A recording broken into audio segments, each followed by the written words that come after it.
Hello guys, ഇന്നത്തെ എൻ്റെ video എന്താണെന്ന് വെച്ചാൽ ഒരു ത്രെഡിങ് വീഡിയോ ആണ് കേട്ടോ. സലൂണിലൊന്നും പോയി ത്രെഡ് ചെയ്യാൻ ഇഷ്ടപ്പെടാത്തവർക്ക് വേണ്ടിയിട്ട് സിമ്പിളായിട്ട് വീട്ടിൽ തന്നെ ഇരുന്ന് ചെയ്യാൻ പറ്റുന്ന തരത്തിലുള്ള ഒരു ത്രെഡിങ് വീഡിയോ ആണ് കേട്ടോ. അപ്പോൾ പൊതുവേ ഞാനങ്ങനെ ത്രെഡ് ചെയ്യാത്ത കൂട്ടത്തിലാണ്. ത്രെഡ് ചെയ്യുന്നതിനോട് വലിയ താല്പര്യമൊന്നുമില്ല. അപ്പോൾ കുറേ മാസങ്ങളൊക്കെ കൂടിയിരിക്കുമ്പോഴായിരിക്കും ഞാൻ ത്രെഡ് ചെയ്യുന്നത്. ഞാൻ ലാസ്റ്റായിട്ട് ത്രെഡ് ചെയ്തത് എൻ്റെ മാരേജ് ടൈമിലായിരുന്നു. ഒരു 8 മാസം മുന്നെയാണ് ത്രെഡ് ചെയ്യുന്നത്. അതിനുശേഷം ഇപ്പോഴാണ് കേട്ടോ ത്രെഡ് ചെയ്യുന്നത്. പൊതുവേ അതിനോട് എനിക്ക് വലിയ താല്പര്യം ഉള്ള കൂട്ടത്തിലല്ല.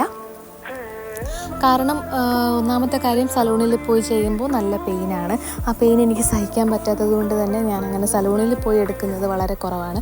ചെയ്യുവാണെങ്കിലും വീട്ടിൽ തന്നെ ഇരുന്ന് ചെയ്യത്തതേ ഉള്ളൂ. അപ്പോൾ ഇങ്ങനെ ചെയ്യുമ്പോൾ ഫസ്റ്റ് ടൈം നമ്മൾ ചെയ്യുന്ന ടൈമിൽ ചെറിയൊരു പെയിൻ കാണും. അത് ആദ്യം എടുക്കുമ്പോൾ, അതിനുശേഷം നമ്മൾ അതുമായിട്ട് അങ്ങ് പൊരുത്തപ്പെടും കേട്ടോ. മറ്റേത് സലൂണിലാവുമ്പോൾ നമുക്ക് എടുക്കുമ്പോൾ വേദനയാണ്, കണ്ണ് നിറഞ്ഞൊഴുക്കിക്കൊണ്ടിരിക്കും. അപ്പോൾ ഞാൻ എടുത്തു കഴിഞ്ഞപ്പോൾ ഫൈനൽ റിസൾട്ട് നിങ്ങൾ തന്നെ കണ്ടു നോക്ക്. അപ്പോൾ അത്രയുള്ള വീഡിയോ. Okay, by.